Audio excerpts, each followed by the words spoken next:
দেশ সন্ধ্যায় স্বাগত জানাচ্ছি আমি ফখরুল ইসলাম। কোটা বাতিলের আন্দোলনের যৌক্তিকতা নেই বললেন প্রধানমন্ত্রী। কোটা বিরোধী আন্দোলন ছড়িয়েছে সারা দেশে। শিক্ষক আন্দোলনের স্থবির দেশের পাবলিক বিশ্ববিদ্যালয়গুলো, পেনশন, কোটা আন্দোলন ও রাজনীতি, এই শিরোনামে আমরা আজ কথা বলবো, বিশ্লেষণ করবো। এবং আমাদের সঙ্গে স্টুডিওতে অতিথি হিসেবে আছেন জাকারিয়া কাজল, সিনিয়র সাংবাদিক, এবং যুক্ত হবেন ডক্টর কামরুল আহসান, অধ্যাপক, জাহাঙ্গীরনগর বিশ্ববিদ্যালয়।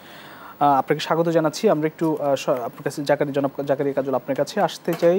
শিক্ষার্থী ও শিক্ষকদের আন্দোলন গভীরভাবে পর্যবেক্ষণ করছি, এমনটা বলেছেন আওয়ামী লীগ সাধারণ সম্পাদক ওবায়দুল কাদের। পাবলিক বিশ্ববিদ্যালয়গুলো এখন স্থবির শিক্ষকদের আন্দোলনে। শিক্ষকদের দাবি নিয়ে আপনার মতামত জানবো। শিক্ষকদের জন্য প্রত্যয় স্কিম চালু থাকলে শিক্ষায় কোনো প্রভাব পড়বে? এখন তো শিক্ষায় প্রভাব পড়ছে। 39টা পাবলিক ইউনিভার্সিটি বন্ধ, ক্লাসও বন্ধ, পরীক্ষাও বন্ধ। দেখেন, এমনি যদি আপনি দেখেন প্রাইভেট ইউনিভার্সিটির সঙ্গে ধরেন একটা ছাত্র একই সঙ্গে একজন প্রাইভেট ইউনিভার্সিটিতে ভর্তি হলো, একজন পাবলিক ইউনিভার্সিটিতে ভর্তি হলো। প্রাইভেট ইউনিভার্সিটিতে যিনি পড়ছেন তিনি কিন্তু বেরিয়ে যাচ্ছেন। তার একই ব্যাচের পাবলিক ইউনিভার্সিটির ছাত্র দেখা যায় যে 1 বছর 2 বছর পরে বেরোচ্ছে। তার মানে কি, একটা শিক্ষার্থীর জীবন থেকে যদি 1-2টা বছর চলে যায়, এটা যে কি পরিমাণ ক্ষতি, এটা তো বুঝতে পারছেন। মানে সেশন জটের কথা বলছেন আপনি দেখেন প্রত্যেকটা পাবলিক ইউনিভার্সিটি কিন্তু। আর এই এখন তো কমেছে নাকি? কমেছে, বাট এখনো কিন্তু ডিফারেন্সটা আছে, একই সঙ্গে বেরোচ্ছে না। অথচ এই পাবলিক ইউনিভার্সিটির টিচাররা কিন্তু অনেকেই আবার প্রাইভেট ইউনিভার্সিটি গিয়ে তারা পড়ান। আমি যেটা মনে করি যে এই আন্দোলনটা সরকার, আমার কাছে এখন যে পরিস্থিতি চলছে, আপনি যদি কোটা এবং ইয়েটা দেখেন, কোটার আমার মনে হয় সরকার কোটাটা নিয়ে যতটা কি বলবো, কোটা নিয়ে আমি আপনার কাছে আসবো, কিন্তু শিক্ষায় কি ধরনের প্রভাব পড়তে পারে? মানে এই যে প্রত্যয় স্কিমের কথা বলা হচ্ছে, যে প্রত্যয় স্কিমের কারণে শিক্ষকদের সুযোগ সুবিধায় কিছুটা ঘাটতি পড়েছে, তারা যে দাবিগুলো নিচ্ছে 3টি দাবি, এবং বলছে তাদের জন্য স্বতন্ত্র বেতন স্কেল করার জন্য, শিক্ষার মধ্যে কি প্রভাব পড়বে? শিক্ষক এটার মধ্যে আপনি যদি সরাসরি শিক্ষায় প্রভাব বলেন, শিক্ষকদের বেতন টেতন এগুলির সঙ্গে তো সরাসরি ছাত্ররা জড়িত না, কিন্তু একটা প্রভাব তো পড়ে। এটা মানসিক, একজন শিক্ষক যদি মানসিকভাবে খুশি না থাকেন বা মানসিকভাবে যদি স্থির না থাকেন, তার পাঠদানে এটার মধ্যে একটা প্রভাব পড়বে। অস্বস্তি নিয়ে বা মনোকষ্ট নিয়ে যদি আপনি কোনো কাজ করতে চান, এটা পাঠদানটা তো আরও সিরিয়াস। যে কোনো কাজে কিন্তু এটা একটা প্রভাব পড়ে। আর এই যে বন্ধ, আপনি দেখেন কতদিন ধরে বন্ধ হবে, এটা কবে খুলবে নোবডি ইজ শিওর। যদিও সরকারের একটা মহল আশা করছে যে পাবলিক ইউনিভার্সিটিতে ম্যাক্সিমামগুলিতেও যারা শিক্ষক নেতৃত্বে আছেন তারা সরকারের সমর্থক, ঘনিষ্ঠ নয় বলি সমর্থক। তারপরেও কিন্তু ব্যাপারটা কিন্তু সহসা মিটছে বলে মনে হয় না, তাই না? এই পেশায় কি মেধাবীরা আসবে যদি প্রত্যয় স্কিম থাকে, বা এই যেটি আসলে শিক্ষকরা বলছেন মেধাবীরা আসবে না? এটা কিন্তু এখনকার ব্যাপার না। আমাদের ঢাকা বিশ্ববিদ্যালয়ের উদাহরণ হচ্ছে, ঢাকা বিশ্ববিদ্যালয়ের শিক্ষকতার চাকরি ছেড়ে বিসিএসে জয়েন করার উদাহরণ কিন্তু আছে। আমি আপনাকে নামও বলতে পারবো বিভিন্ন লোকের। তো এটা হচ্ছে একজন ব্যক্তির পছন্দের ব্যাপার। আপনি দেখেন পাকিস্তান আমলে যদি দেখেন, তখনও কিন্তু বহু বিশ্ববিদ্যালয়ের শিক্ষক কিন্তু এই পছন্দটা হয় কিভাবে? আর্থিক সংশ্লিষ্টতা আছে। পাকিস্তান আমল যদি আপনি দেখেন, বহু বিশ্ববিদ্যালয়ের শিক্ষক কিন্তু সিএসপি কম্পিটিটিভ পরীক্ষা দিয়ে সিএসপি হিসাবে চাকরি করে গেছেন। এখন বিশ্ববিদ্যালয়ের অনেক শিক্ষক কী করছে, শিক্ষকতার 2টা দিক। একটা হচ্ছে একটা নেক থাকে, শিক্ষকতা কিন্তু it's not only a profession, it's a passion even. তো অনেকের একটা নেকই থাকে যে আমি শিক্ষকতা করবো, যার জন্য অনেক লোভনীয় চাকরি অনেকে যান না। আবার অনেকের মধ্যে কিন্তু বিভিন্ন ক্যাডারে জয়েন করার একটা আশা থাকে। ক্যাডারের সবাই দুর্নীতিবাজ আমি বলবো না, কিন্তু এটা বোধহয় বৃত্তের মোহ থেকেই এই আকাঙ্ক্ষাটা জন্ম দেয়। আর সাম্প্রতিককালে যা হচ্ছে এতে তো মনে হয় যে সোনার হরিণ ধরতে হলে এই বিশেষ কোনো ক্যাডারেই যেতে হবে। এটা তো আমরা দেখছি, নিশ্চয়ই পরবর্তীতে আলোচনা আসবে। তবে আপনি যেটা বললেন কেন যায়, এটা ব্যক্তির পছন্দের এবং ব্যক্তির মননের উপর ডিপেন্ড করে। অনেকে আছে কিন্তু আপনি তা শিক্ষকতাটাকে সে ব্রত হিসেবে না। আমি বললাম যে it's not only profession, it's a passion. যেমন সাংবাদিকতা, যেমন অনেক সাংবাদিক কিন্তু আছেন আমাদের মধ্যে যারা অন্যান্য পেশায় যেতে পারতেন কিন্তু যাননি প্যাশনের কারণে। তার নেশা বলেন, তার বলে এটা তার একটা মোহ বলতে পারেন। শিক্ষকতা যেমনি যারা শিক্ষকতাটাকে ব্রত হিসেবে নেন, তারা কিন্তু অন্য পেশায় যান না। আমার কথা হচ্ছে যে এই যে পেশা, শিক্ষকতা পেশা বলি আর যে পেশায় বলি বা সরকারি চাকরি, যে অন্যান্য, এটাকে আকর্ষণীয় করে তুলবার ক্ষেত্রে কি অর্থ সংশ্লিষ্টতা আছে কি? আমি বোধহয় আপনাকে বোঝাতে ব্যর্থ হয়েছি। আমি বললাম যে সব পেশায় কিন্তু 2টা জিনিস থাকে, শিক্ষকতা ইত্যাদি এই জাতীয় পেশাগুলিতে একটা থাকে প্যাশনের ব্যাপার। যে আমি শিক্ষকতাই করব, এটাকে আমি ব্রত হিসাবে দিলাম। যদিও এই সংখ্যাটা ইদানিং কমে আসছে, আগে কিন্তু এরকম বহু ডিভোটেড লোক ছিল, তারা শিক্ষকতাই করে গেছেন। এটা যে কেবল বিশ্ববিদ্যালয়ে কলেজে না, প্রাইমারি স্কুলে ইভেন হাই স্কুলেও শিক্ষকতা করে গেছেন, অন্য অনেক চাকরিতে যাননি, তাই না? কিন্তু ইদানিং যেটা হচ্ছে, ইদানিং বৃত্তের কাছে আমরা পরাজিত হচ্ছি। বৃত্তের কাছে পরাজিত হওয়ার বাস্তব কারণও আছে। জীবন ধারণ যেভাবে কঠিন হয়ে যাচ্ছে, কাজে মানুষ ন্যাচারালি চায় একটু। আর আমাদের এখন কিন্তু যেটা হয়েছে, আজকে থেকে 25 বছর আগের বা 50 বছর আগের সমাজের সঙ্গে কিন্তু এখনকার সমাজের বেসিক কিছু মূল্যবোধের একটা অনেক পরিবর্তন হয়েছে। সে কারণেই হয়তো এখন অর্থটা একটা অর্থ সকল সময়ই জীবনযাপনের জন্য প্রয়োজন ছিল, কিন্তু একমাত্র মুখ্য অর্থ এটা এই সাম্প্রতিক সময়ে যেভাবে আমাদের জীবনধারাকে প্রভাবিত করছে, আজকে থেকে 2-3 যুগ আগেও কিন্তু সেটা করতো না। এটা মননের পরিবর্তন বলেন আর বাস্তবতার প্রয়োজনে বলেন, সেটা হচ্ছে। কাজে আপনার যে প্রশ্নটা, অর্থকরী বিষয়টা এখানে একটা, আগে যেখানে ধরেন যদি 50-50ও ধরতাম যে একটা পেশা প্যাশন আর একটা হচ্ছে, এখন কিন্তু এই সংখ্যাটা কমে আসছে। আমার ধারণা এখন আমাদের শিক্ষিত জনগোষ্ঠীর 20% বোধহয় শিক্ষকতাকে পেশা হিসেবে নিতে চান না। আগে দেখেন আপনার পাকিস্তানের মধ্যে বহু উদাহরণ আছে যে বিশ্ববিদ্যালয়ের চাকরি ছেড়ে তারা কম্পিটিটিভ পরীক্ষা দিয়ে সিএসবি হয়েছেন। আমি না, ইভেন বাংলাদেশেও যে বাংলাদেশ আমলেও ঢাকা বিশ্ববিদ্যালয়ের শিক্ষকতা ছেড়ে ক্যারিয়ার সার্ভিসে গেছে, এই উদাহরণ কম না। এই পরিস্থিতি থাকলে বা প্রত্যয় স্কিমের বাতিলের দাবিতে যে আন্দোলন করা হচ্ছে, এটি যদি থাকে চালু, তাহলে কি মেধাবীরা শিক্ষকতা পেশা আসবে বলে মনে করেন কি না? এটা কিন্তু এক কথায় বলে দেওয়া যাবে না যে এই কারণে মেধাবীরা আসবে না। ওই যে প্যাশনের ব্যাপার আছে, যাদের প্যাশন আছে তারা আসবে। আর প্রত্যয় স্কিমটার ব্যাপারটা আমার কাছে, এটা ব্যক্তিগতভাবে আমি মনে করি এটা এমন জরুরি কোনো রাষ্ট্রীয় প্রয়োজন ছিল না যেটা এই সময়ে প্রয়োগ করতে হবে। এবং বাজারে যে একটা কথা আছে যে আমলা গোষ্ঠীর কারণে এটা হয়েছে, এমন একটা অভিযোগও কিন্তু আছে। আমি যেটা মনে করি, বাংলাদেশে এটা এমন কোনো জরুরি বিষয় ছিল না যে বিশ্ববিদ্যালয়ের শিক্ষকদের এখন এই ফ্রেমওয়ার্কে আনতে হবে। এটা আমার কাছে খুব প্রয়োজনীয় ইস্যু বলে মনে হয় না। জি, ধন্যবাদ। আমাদের সঙ্গে যুক্ত হয়েছেন ডক্টর কামরুল আহসান, অধ্যাপক, জাহাঙ্গীরনগর বিশ্ববিদ্যালয়। আপনাকে স্বাগত জানাচ্ছি। আপনার কাছে আসতে চাই, আপনি শিক্ষক, জাহাঙ্গীরনগর বিশ্ববিদ্যালয়ে শিক্ষকতা করেন। আপনারা যে আন্দোলন বা দাবি পূরণের যে আন্দোলনটি করছেন এবং 3টি দাবিও করেছেন, প্রত্যয় স্কিম বাতিল সহ স্বতন্ত্র বেতন কাঠামো, এর আরও একটি রয়েছে, সমাধানের আসলে কোনো আশা দেখছেন কিনা? বেশ কয়েকদিন হয়ে গেল এবং সেটি যত দিন গড়াচ্ছে আসলে শিক্ষার ক্ষতি হচ্ছে, নিশ্চয়ই আপনি হয়তো বলবেন। আমি খালি একটা লাইন মিস করে গেছি। অন্যান্য যারা ক্যারিয়ার সার্ভিসে আছে সবাই মেধাবী, তো সেখানে কিন্তু মেধার বিভিন্ন মান আছে। কিন্তু বিশ্ববিদ্যালয়ের শিক্ষক হতে হলে কিন্তু আপনাকে ওই মেধাটা যে লেভেলের মেধা লাগে আপনার, সেটা কিন্তু অন্যান্য ক্যারিয়ারে নেই। অন্যান্য ক্যারিয়ারে মিক্স থাকে। আমি সেটাই বলছি যে সে ওই মেধাবীরা থাকবে কিনা শেষ পর্যন্ত। দেখেন, বিশ্ববিদ্যালয় ধরেন আপনার যে কোনো ডিপার্টমেন্টের টিচার হতে গেলে আপনার 2টা ফার্স্ট ক্লাস লাগবে, তাই না? কিন্তু সরকারি আপনার অনেকেই কিন্তু জাস্ট গ্র্যাজুয়েশন করেও কম্পিটিটিভ পরীক্ষা দিয়ে ক্যারিয়ার সার্ভিসে জয়েন করতে পারে। কাজেই বিশ্ববিদ্যালয়ের শিক্ষা ইদানিং কিছু বিতর্ক আছে, কিন্তু লার্জলি বিশ্ববিদ্যালয়ের শিক্ষকের মেধাগুণটা কিন্তু একটা উঁচু মানের মেধা, এটাও মাথায় রাখতে হবে। জি, আমি জনাব ডক্টর কামরুল হাসান আপনার কাছে প্রশ্ন রাখছিলাম যে আপনারা যে আন্দোলন করছেন বেশ কয়েকদিন ধরে, আসলে দাবি পূরণের কোনো আশা দেখছেন কিনা? এবং শিক্ষার কিন্তু অনেক ক্ষতি হচ্ছে বিশ্ববিদ্যালয়, পাবলিক বিশ্ববিদ্যালয়গুলোতে স্থবির পড়াশোনা, ক্লাস কিংবা পরীক্ষা।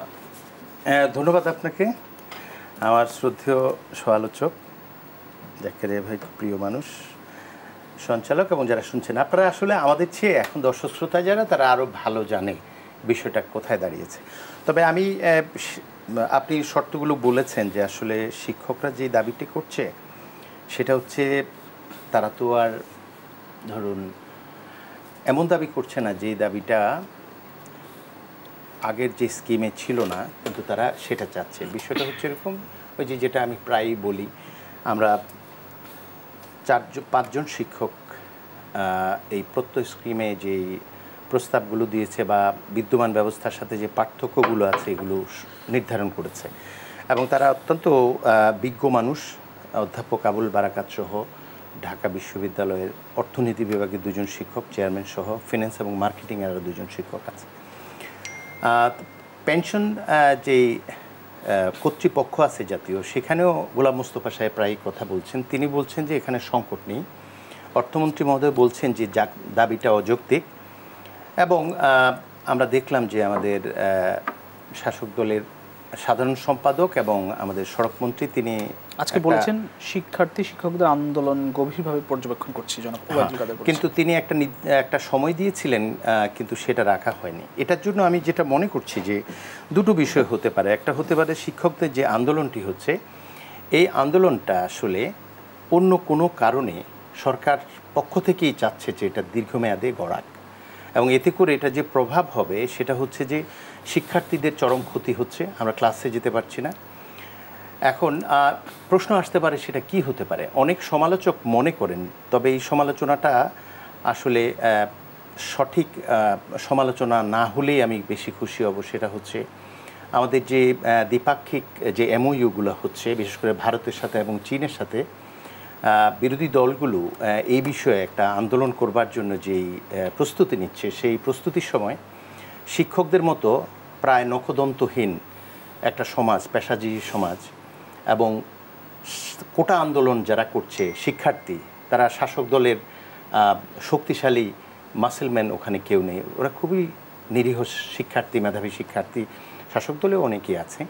ফলে এই দুই আন্দোলন সরকার পরিবর্তন হবে না, এই বিবেচনায় দুটো আন্দোলনকে গড়াতে দিয়ে আমাদের দুটো দেশের সঙ্গে যে চুক্তিগুলো হচ্ছে এবং সেখানে আমাদের স্বার্থের বিষয়টা নিয়ে যারা বিশেষজ্ঞ তারা আলোচনা করবে, বিরোধী দলগুলো গণদাবির পক্ষে অবস্থান নিয়ে সরকারকে সাবধান করবে কিংবা আরেকটু স্বার্থ সচেতন হতে বলবে, দেশপ্রেমিক হতে বলবে।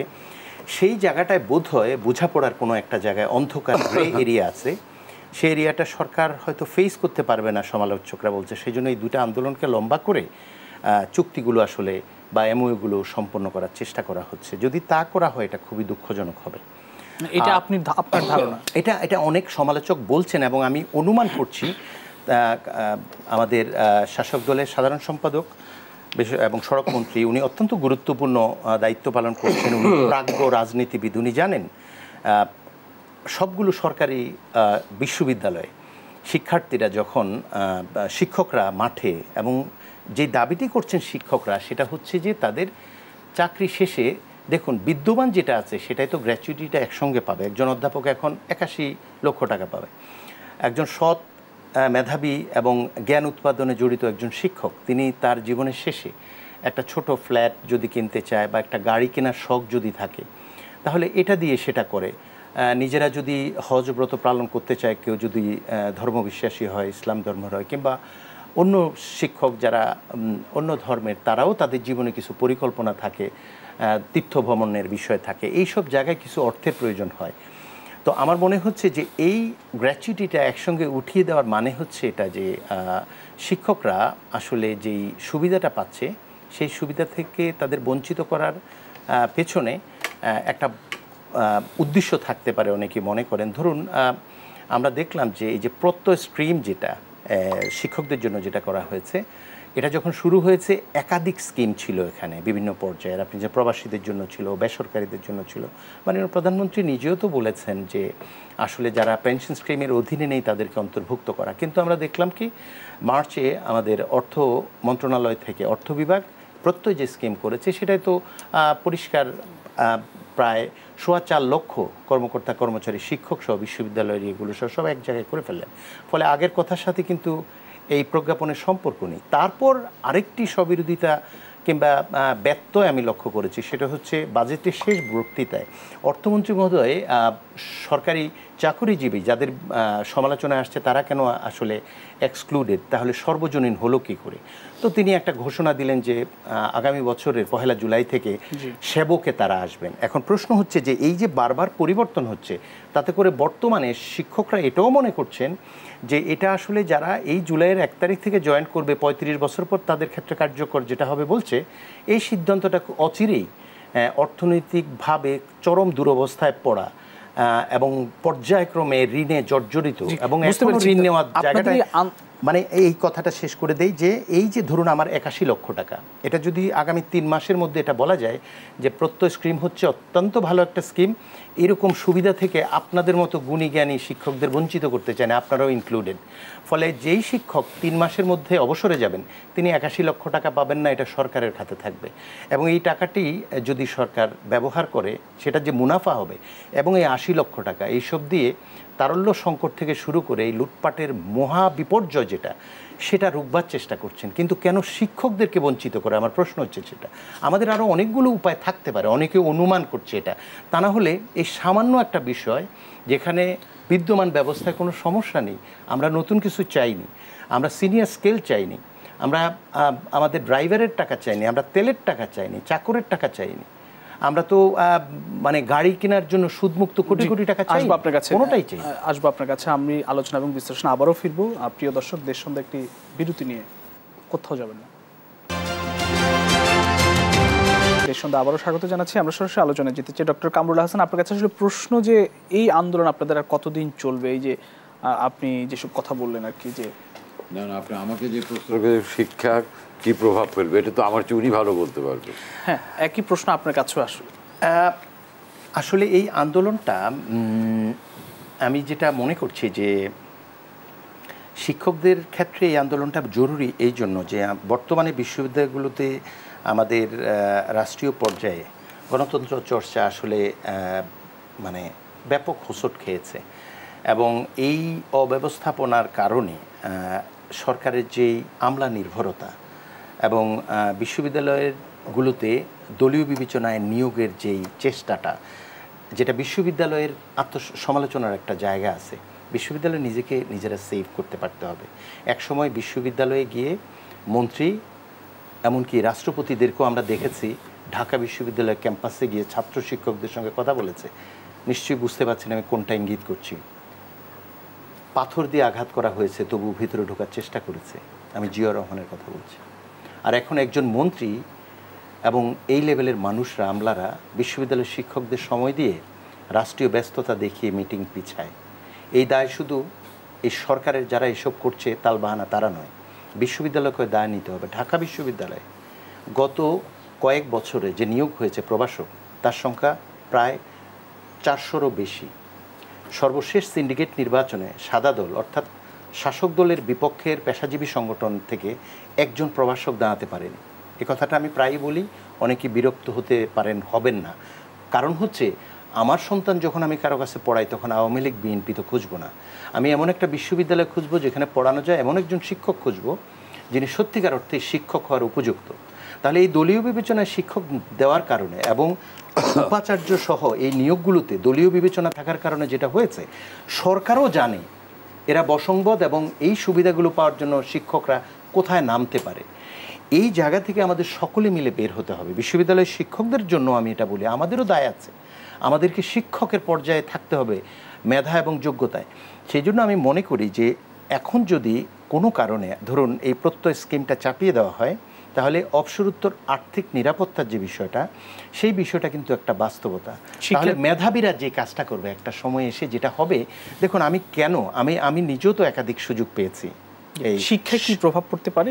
আর শিক্ষায় যে প্রভাবটা পড়বে সেটা হচ্ছে যে অপেক্ষাকৃত কম শিক্ষা অনুরাগী এবং ফলাফলের বিবেচনায় পিছিয়ে থাকা কেউ যদি শিক্ষক হন, আর দলীয় বিবেচনা তো এখন চরম পর্যায়ে এসছে, তাহলে এরকম শিক্ষকের কাছে শিক্ষার্থীরা কি শিখবে? এটা হচ্ছে এক, শিক্ষকের কাছে। আর দ্বিতীয়টা হচ্ছে যে যারা মেধাবী তারা না আসবার ক্ষেত্রে যথেষ্ট যৌক্তিক কারণ তৈরি হবে। ফলে একটা দেশ বিনির্মাণে কিংবা আপনি যদি সামনে আগাতে চান, ভবিষ্যৎ প্রজন্মকে যদি দেশ পরিচালনার জন্য উপযুক্ত করতে চান, আপনার সবচেয়ে পবিত্র জায়গা হচ্ছে এই শিক্ষাঙ্গনগুলো, এবং এই ব্রত পালন করবে যারা, তারা শিক্ষক।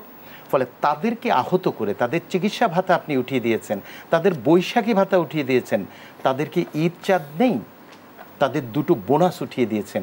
এটা কোনো সুস্থ স্বাভাবিক কোনো ধরনের বিবেচনা হতে পারে না। ফলে এটা অত্যন্ত লক্ষ্য সামনে নিয়ে গোটা শিক্ষা ব্যবস্থার পেছনে যে ষড়যন্ত্রটি হচ্ছে তাদের অংশগ্রহণ কিংবা তাদের কোনো পরিকল্পনা আছে কিনা আমার সন্দেহ হচ্ছে।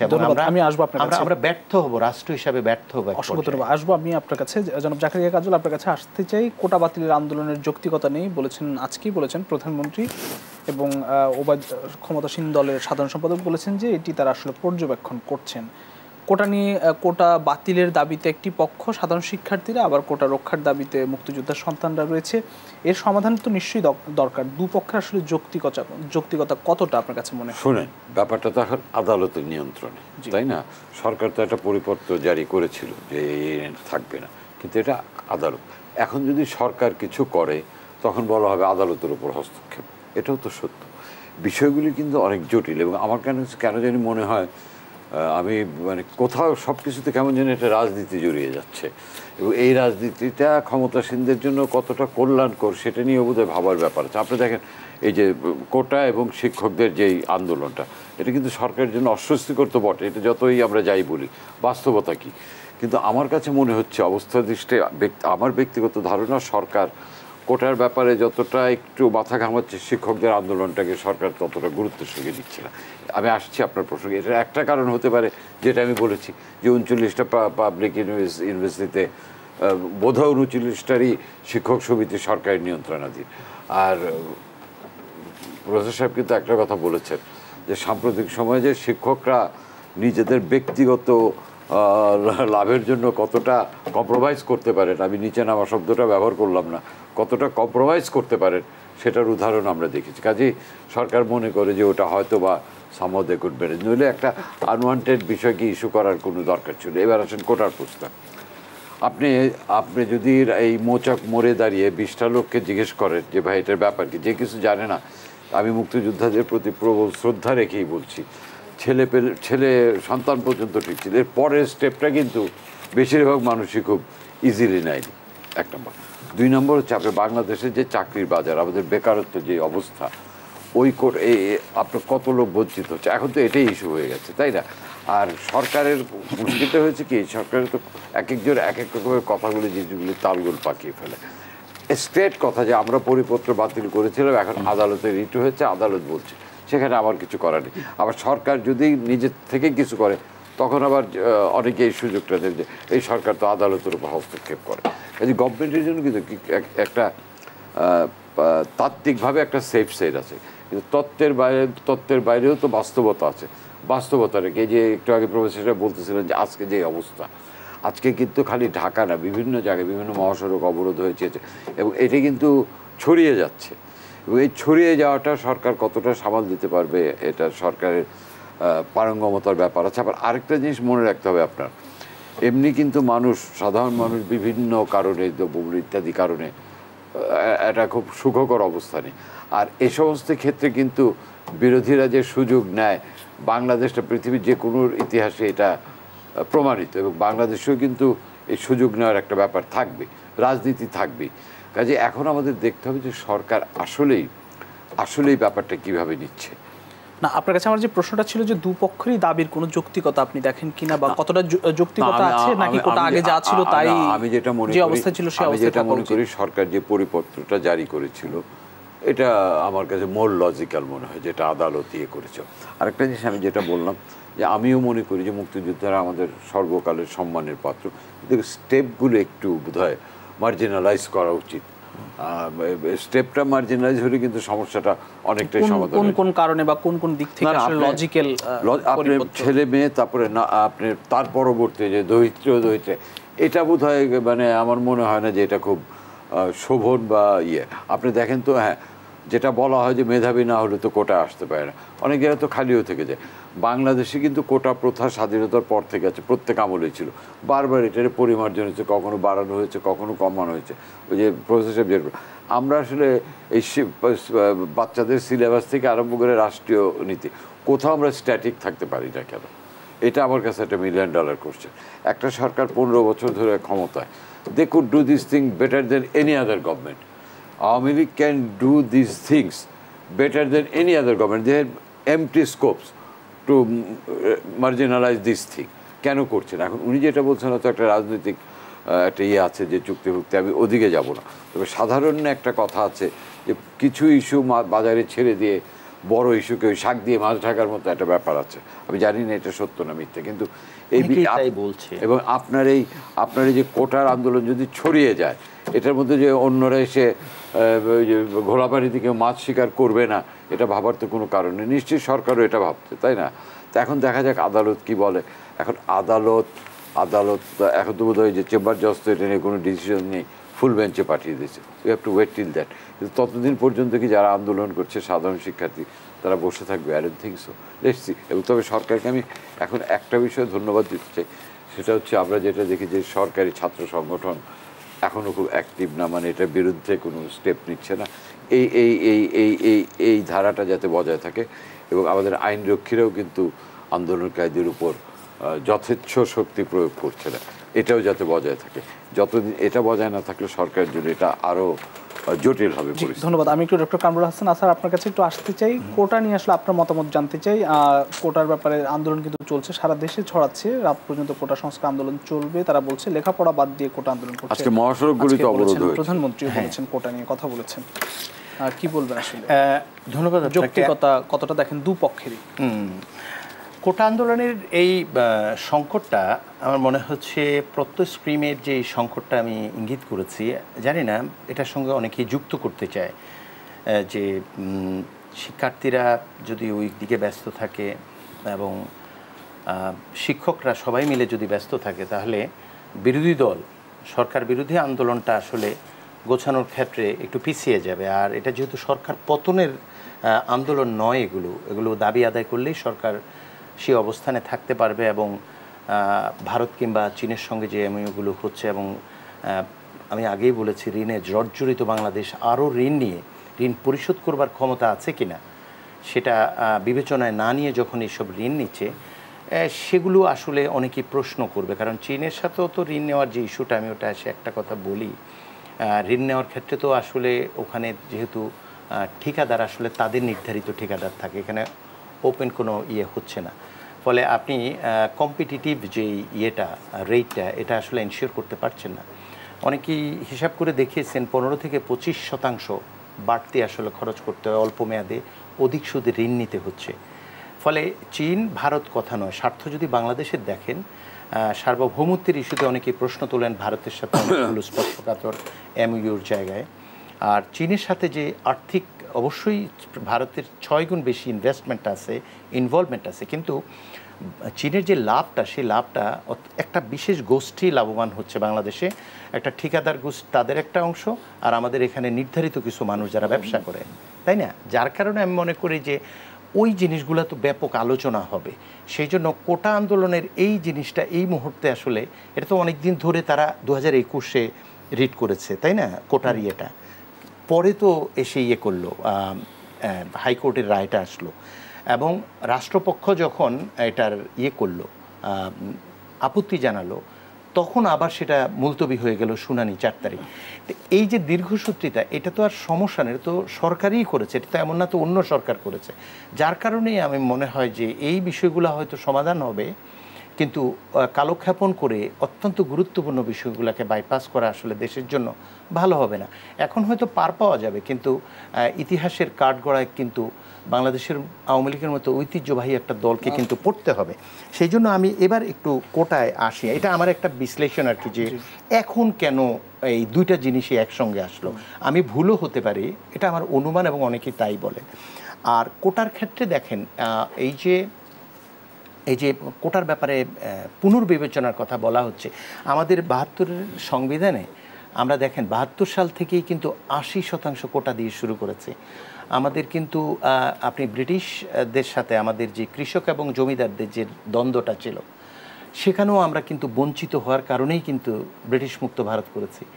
আমরা তারপরে যে 47-এ দেশ ভাগ করলাম, এটাও কিন্তু মুসলমানরা শিক্ষায় পিছিয়ে আছে, গুরুত্ব পাচ্ছে না, আমরা পাকিস্তান করলাম। এবং সেখানে সিরাজুল ইসলাম চৌধুরী স্যারের একটা লেখা পড়লাম, খুব ভালো লাগলো। উনি বলছে যে এই যে স্বজনপ্রীতি এবং দুর্নীতি, জিন্না সাহেব তৎকালীন পাকিস্তানের জাতির পিতা প্রথম গণপরিষদের অধিবেশনে বলছিলেন, দুটো বিষয়ে সাবধান থাকতে হবে, একটা হচ্ছে স্বজনপ্রীতি আর একটা দুর্নীতি। পাকিস্তান সবচেয়ে বেশি চর্চা করেছে সেটা, এবং আমাদের নির্বাচনের ফলাফল ওরা গ্রহণ না করাতে বঞ্চিত হওয়ার কারণে আমরা কিন্তু স্বাধীন হয়েছে, বাংলাদেশ করেছি। আর এখন কি আমাদের বোঝানোর কোনো প্রয়োজন আছে যেখানে আমাদের বাচ্চারা পড়াশোনা করবে সেই হল ছেড়ে বিশ্ববিদ্যালয় ছেড়ে তারা এখন রাস্তায়, কারণ তারা বাড়তি কিছু চাই। বাচ্চারা কেন, আপনারাও তো বিশ্ববিদ্যালয় ছেড়ে দিয়েছেন। আমরা তো প্রত্যয় নিয়ে করছি, ওরাও আছে। তো আমি বলছি যে ওদের কেন এই সংগ্রামটা করতে হবে? তাদের লাইব্রেরিতে থাকার কথা। মেধাবীরা, আপনি যদি নলেজ জেনারেট করতে চান, আপনি তো তাদেরকে এইভাবে রাস্তায় নামিয়ে দিতে পারেন না। আপনারাই তো ঘোষণা করেছিলেন যে কোটা মুক্ত, এবং তারা বরং সেন্সিবল কথা বলছে যে 10% রাখাই যেতে পারে। এবং তারা বলছে যে আপনাদের 18 যে পরিপত্র, আমি যৌক্তিকতাটা বলি, 18 পরিপত্রটাকে আপনারা পুনর্বহাল করেন। যে রায়টা দিয়েছে এটা ঠিক না, আর যেটা করবেন আপনারা যদি মনে করেন যে এখানে ন্যায্যভাবে, যেহেতু মুক্তিযোদ্ধাদের সন্তানদের একটা অবশ্যই বড় ধরনের কন্ট্রিবিউশন, এবং এটা নিয়ে বিতর্ক করাটা আমি নিজেও পছন্দ করি না। আমি প্রাণ দিয়ে দেশটাকে ভালোবাসি এবং মুক্তিযোদ্ধাদেরকে আমি আমার পিতার মতোই শ্রদ্ধা করি। কিন্তু আপনি মেধাবী যারা, তাদেরকেও তো সুযোগ, তারা সেই জন্যই বলছে একটা কমিশন করেন, কমিশন করে আপনারা যদি মনে করেন যে এই শতাংশ এই গ্রেডে দেওয়া সম্ভব, ওটা করেন। এবং আরেকটা জিনিস বলছে যে কোটার মধ্যে যদি নির্ধারিত নম্বর না পায়, ধরুন মার্কস না পায়, মেধার ওই জায়গাটায় না আসে, মিনিমাম রিকোয়ারমেন্ট ফুলফিল না করে, তাহলে একজন পররাষ্ট্র সচিব যদি কোটার মাধ্যমে আসে এবং ভারতের আমলাদেরকে ফেস করে, সে, আমি তাকে ছোট করছি না, তার পক্ষে কি সম্ভব এই আন্তর্জাতিক এই এরিনায় বাংলাদেশের স্বার্থ সংরক্ষণের জন্য মানে যথাযোগ্য ফাইট দিতে পারবে এই কোটা থেকে আসা একজন ফরেন সেক্রেটারি? কিন্তু এই প্রক্রিয়ায় তো সেটা হচ্ছে, ফলে তাকেও বিপদে ফেলা হচ্ছে, দেশকেও ক্ষতিগ্রস্ত করা হচ্ছে। তাদের দাবি এটা যে দুর্নীতিমুক্ত করুন, দলীয় বিবেচনা নিয়োগ দেওয়া বন্ধ করুন এবং মেধাকে মূল্যায়ন করুন। আমরা মুক্তিযুদ্ধ করেছি আসলে বৈষম্যের বিরুদ্ধে, তাহলে এই বৈষম্য কেন স্বাধীন বাংলাদেশে আমাদেরই সরকার, এবং সবচেয়ে আপত্তিকর হচ্ছে যে দলটার নেতৃত্বে বাংলাদেশ স্বাধীন হয়েছে, তাদের হাতেই এত বড় মানে বৈষম্যের শিকার কেন হবে মেধাবীরা? এটাই হচ্ছে প্রশ্ন। প্রিয় দর্শক, দেশ সন্ধ্যা আবারও ফিরবো একটা বিরতি নিয়ে, সে পর্যন্ত কোথাও যাবেন না।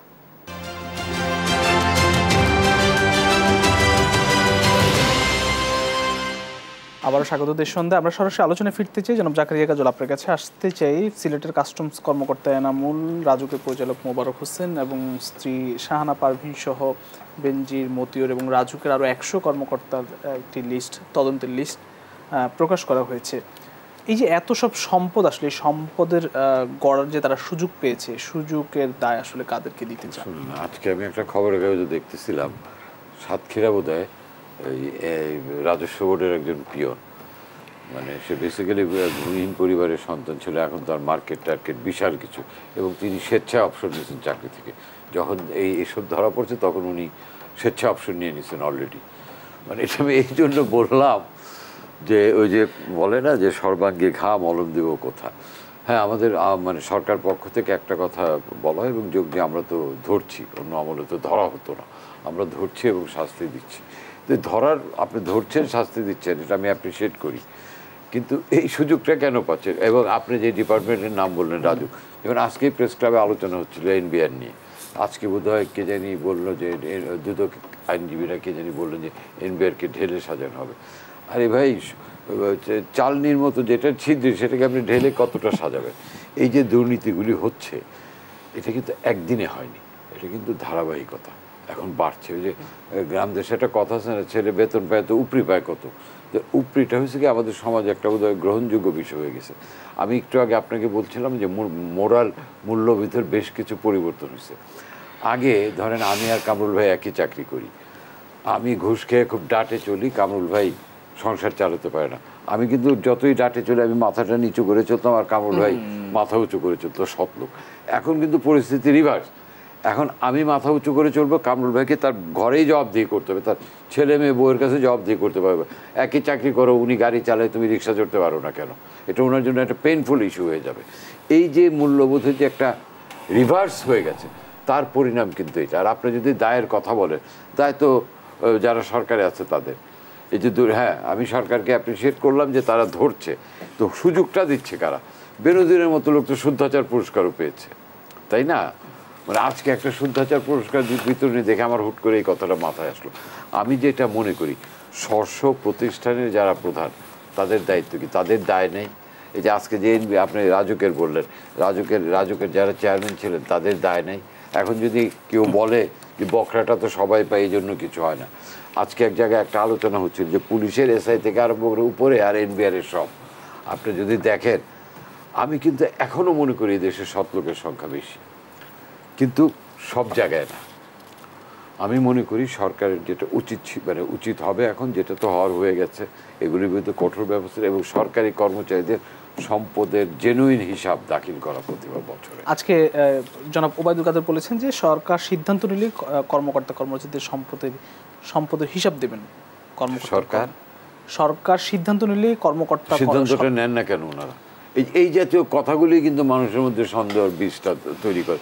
সরকার যদি সিদ্ধান্ত, তো আপনি তো সরকারি ভাই, আপনি কেন সিদ্ধান্ত নেন না? এই যে হাওয়ার মধ্যে যে কথা ছেড়ে দেয়, এগুলোই কিন্তু নানাবিধ বিতর্কের জন্ম দেয়, তাই না? তার মানে সরকার সিদ্ধান্ত নিচ্ছে না, সরকার তাদের সুযোগ করে দিচ্ছে। যদি আমি জনাব ওবায়দুল কাদেরের কথার প্রেক্ষিতে যদি আমি বলি যে সরকারি তাহলে সুযোগ করে দিচ্ছে, এটা প্রমাণিত, আপনি আমাকে কিভাবে করবেন? কাজেই মানে যে যত বেশি দায়িত্বশীল দায়িত্বে থাকেন, তার কিন্তু কথাবার্তাই ততটা দায়িত্বশীল। আপনারটা কোট করলাম আমি যে সরকার সিদ্ধান্ত নিল, তার মানে সরকার সিদ্ধান্ত নিচ্ছে না। তার মানে কি এখন কেউ যদি বলে যে সরকার ইচ্ছে করে সুযোগ দিচ্ছে, কারণ সরকার সিদ্ধান্ত নিচ্ছে না? এই সিদ্ধান্ত নিতে তো আর এমন না যে 1000 কোটি টাকা ব্যয় হবে বাজেটে, উন্নয়ন বাজেট কাটছাট করতে হবে, এই সিদ্ধান্ত নিতে তো কিছুই করতে হবে না। এটা হচ্ছে সদিচ্ছার ব্যাপার। তার মানে আপনার সদিচ্ছা নাই। আপনি তো মানে কি বলবো, আপনি তো নিজের হাতেই অপোজিশন মানে বিরোধীদের হাতে বল তুলে দেন।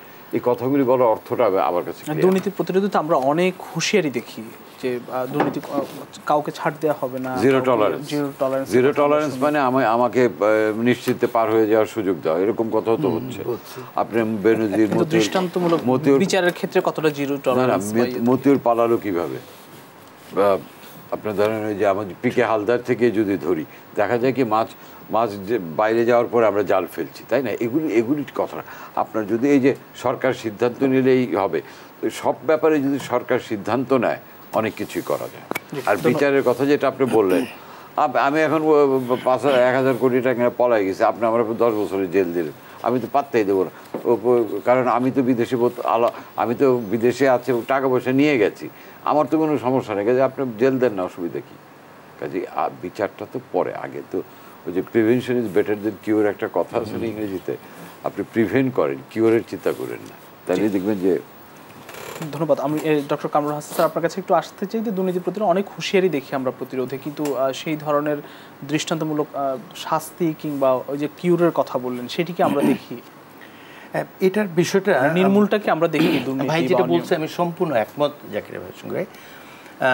দেখুন, বেনজির সাহেব নিজেই কিন্তু দায় মুক্তি পেয়েছেন 4 বার, এবং মতিউর সাহেব, বেনজির সাহেবও কিন্তু উনি পেয়েছেন, ওনার ব্যাপারে শুদ্ধাচার পুরস্কার আছে। এবং আমি একটা রিপোর্টে পড়েছি যে 4 বার উনি নির্দোষ নিষ্কুলুষ এই শব্দটা ব্যবহার করা হয়েছে। বেনজিরের ক্ষেত্রেও এরকম একটা আসছে, হয়তো নিউজে ভুল হতে পারে, মতিউরটাই ধরে রাখলাম, পত্রিকায় আসছে, আমি পড়েছি। তো এখন প্রশ্ন হচ্ছে যে বলে যাব, আপনি দেখছেন বাংলাদেশ ব্যাংকের গভর্নর, তার সঙ্গে যে মতিউরের সাম্প্রতিক যে ছবিগুলি, তার মানে কি এদের খোটার জোরটা কিন্তু অনেক জায়গায় থাকে। আমি জানি না গভর্নরের, কিন্তু সক্ষতারা তো ছিল। আর একটা উদাহরণ না দিলে সরি ভাই, আপনি কি জানেন যে বদিউর রহমান সাহেব নিজে বলেছেন, যে চেয়ারম্যান ছিলেন, যে উনি যখন চেয়ারম্যান ছিলেন তখনই মতিউরকে রাজশাহীতে বদলি করা হয়েছিল। তার জন্য অর্থমন্ত্রী থেকে আরম্ভ করে 111 সময় মইনি আহমদও ফোন করেছিল। তবে এর বেশি আর বললাম না, জানেন। তবে আমি যেটা বলছি যে এটা আসলে যেটা বেসিক কথা, যে এগুলোর আসলে কিছু হবে না কেন? বেনজির, মতিউর বলুন, এবং নতুন যাদের নাম আসছে, ফয়সাল সহ যারা যেখানেই যাকে পাচ্ছেন, ইভেন বিশ্ববিদ্যালয় যে বঙ্গবন্ধু বিশ্ববিদ্যালয় যেটা পিজি যেটা পুরনো, সেখানে বিশ্ববিদ্যালয়ের অর্থ নিয়ে যেই একটা নিউজ আসছে, আজকে পড়ে দেখবেন অর্থ কিভাবে তছরূপ হয় একটা এরকম একটি প্রতিষ্ঠানে, শিক্ষা প্রতিষ্ঠানে, বিশ্ববিদ্যালয়। তাহলে সেখান থেকে শুরু করে বিশ্ববিদ্যালয় পর্যন্ত অব্যবস্থাপনার ছাপ সব জায়গায়। আমি যেটা বলি যে যদি শহরে আগুন লাগাই দেবালয় এড়ায় না। এবং আপনি দেখেন এটার এই সরকারের অধীনে এবং তাদের চিন্তা ভাবনা যদি তারা পরিবর্তন না করে কি হবে, 2011-তে হলমার্কের যে ইস্যুতে সোনালী ব্যাংকে যে 5টা লোন নিয়ে প্রায় 3000 কোটি টাকা লুটপাট, সেখানে 11টা মামলা 10টাই কিছু হয়নি। 2019-এ ক্যাসিনো কাণ্ড, শুদ্ধি অভিযান হয়েছিল, আপনার মনে আছে, বিচার হয়েছে। তাহলে যদি এই দুটো উদাহরণই দেখেন, এক হচ্ছে হলমার্কেটটা, আরেকটা হচ্ছে ক্যাসিনো কাণ্ড। ক্যাসিনো তো অনেকটা বন্ধ হয়ে গেছে, কিন্তু ক্যাসিনো কাণ্ডের ওই সময় যে শুদ্ধাচার অভিযান হয়েছে এবং যাদের বিরুদ্ধে মামলা হয়েছে, 2-1 সামান্য একটু প্রক্রিয়ার ভিতর আসছে, বাকি সবাই কিন্তু এখন বাইরে স্টেপ নেওয়া হয়েছে। কিন্তু আমরা যেটি জনাব জাকারিয়া কাজল বললেন, ক্যাসিনো বিরুদ্ধে অভিযান হয়েছে, সেটা এখন প্রায় বন্ধ আমরা বলতেই পারি, কিন্তু দুর্নীতিটা নির্মূল হবে কিনা এবারের যে আমরা অভিযান দেখছি, নির্মূল না, সহনীয় পর্যায়ে না, দুর্নীতি নির্মূলের জন্য যে কাজটা করতে হবে, অর্থাৎ আপনি যদি দেখেন যে সরকার যেই জায়গাটায় আসতে হবে, এটা যদি করতে হয় যে আপনি আমলা থেকে পুলিশ প্রশাসন থেকে শুরু করে ওরা সরকারের কথা শুনে।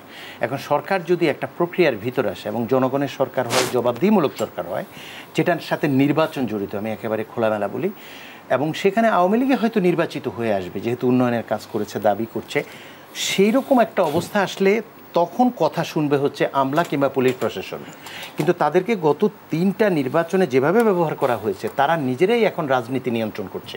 ফলে আপনি রাজনীতিবিদদের এই রাজনীতির জায়গাটা রাজনীতিবিদদের হাতে আনতে হবে এবং তার প্রক্রিয়া হচ্ছে একটা গ্রহণযোগ্য নির্বাচন। দেখবেন আমলারা পর্যায়ক্রমে সব ঠিক হয়ে আসবে। আর তা না হলে এই প্রক্রিয়া যদি থাকে তাহলে তাদের একা দোষারোপ করে আপনি এটা করতে পারবেন না। কারণ তাদের এই অবস্থানে আসার পেছনে কিন্তু শাসক দলের বা সরকারের দায় কিন্তু এড়িয়ে যাওয়ার সুযোগ নেই।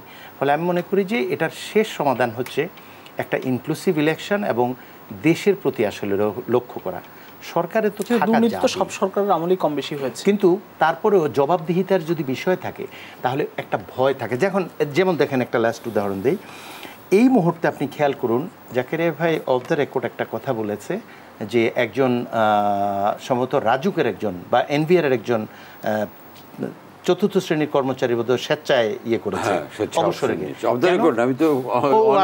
অনিয়ারে বলছেন, ঠিক আছে। তাহলে বিষয়টা এরকম হচ্ছে, তিনি কিন্তু একটু ভয় পেয়েছেন। তাহলে অন্তত যদি এই প্রক্রিয়াটা চলমান থাকে এখন যেটা আছে, এটা যদি আইওয়াশ না হয়, এটা যদি ডিকটেটরস ডিলেমা না হয়, শেষ কথা, এটা ডিকটেটরস ডিলেমার একটা কথা হচ্ছে কি, আপনার কাছে কি আইওয়াশ মনে হচ্ছে? না, এটা এরকম হয় অনেক সময়। ধরুন এলাকার মোড়লরা কিছু কাজ করে, তার সাথে যে থাকে তার ধর্ষণের মতো ভয়াবহ অপরাধেও সে চর থাপ্পড় দিয়ে জনগণকে ম্যানেজ করার চেষ্টা করে, যেটা শাস্তি মৃত্যুদণ্ড হওয়ার কথা। তাহলে এখন যারা অপরাধ করেছে তারা যদি সরকারের সহযোদ্ধা হয় অন্যায়ের ক্ষেত্রে, এবং এই জিনিসগুলো যদি আপাতত জনরোষ মোকাবেলা করার জন্য এই লোক দেখানো কাজ হয়, ডিকটেটরস ডিলেমা বলে একটা সিরিয়াস বিষয় আছে, সেটা হয়, তাহলে আসলে ক্যাসিনো এবং হলমার্কের ওই ঘটনার মতোই হবে। কিন্তু আমরা প্রত্যাশা করি এনাফ ইজ এনাফ। আমাদের বোধহয় এখন একটু তাকাতে হবে, কারণ আমাদের সন্তানরাই ক্ষতিগ্রস্ত হবে। আমি সাতক্ষীরার উদাহরণটা কিন্তু জেনে বুঝিয়ে এনেছি, উনি যেটা বললেন আমি এনেছি এই জন্য, এই যে মতিউর বা বেনজির কাণ্ডের পরে কিন্তু বাফত অনেকের মধ্যে কিন্তু টনক নড়া যেটাকে বলে, এখন এই টনক নড়ার কাজটাকে সরকারকে আরও অ্যাক্টিভলি এটার ব্যাপারে অ্যাগ্রেসিভ হতে হবে। কারণ কিন্তু এখন কিন্তু এই যে দেখেন যারা দুর্নীতি করছে সবার মধ্যে কিন্তু একটা, তো এই যে একটা ভীতিকর বা সবার মধ্যে যে একটা কি হয় না হয়, এই সুযোগটা কাজে লাগাতে কিন্তু দুর্নীতির ব্যাপারে অনেকটা বোধহয় পজিটিভ একটা ইম্প্যাক্ট পড়বে। জনাব জাকারিয়া কাজল, আসলে দুর্নীতির কারণে অর্থনীতি কতটা ক্ষতিগ্রস্ত হচ্ছে আমাদের এখনকার যে অর্থনীতি এটা তো বলা লাগে না। আপনার সরকারকে কালো টাকা সাদা করার জন্য তো বাজেটের মেজার নিতে হয়েছে। এই যে আজকে কানাডা বা বিভিন্ন দেশে, অস্ট্রেলিয়া আছে দেখেছি, যারা যাচ্ছে এই যে টাকা কোত্থেকে যাচ্ছে, তা আপনার অর্থনীতি ক্ষতিগ্রস্ত হচ্ছে না, আপনার ব্যাংক থেকে হাজার হাজার কোটি, এটা তো অন্য প্রসঙ্গ, এটা তো অর্থনীতি ক্ষতিগ্রস্ত হচ্ছে না, এটা নিয়ে আলাদা আলোচনা করার দরকার। কারণ প্রতিটা ক্ষেত্রেই তো মাসুল দিতে হচ্ছে আপনার অর্থনীতি। এবং এই যে বাজেটটা, এই বাজেটটা এরকম হয়েছে, আপনি একটা ঘাটতি বাজেট এবং ওখানে 1.5 লক্ষ কোটি টাকা ব্যাংক থেকে আপনার লোন নিতে হবে।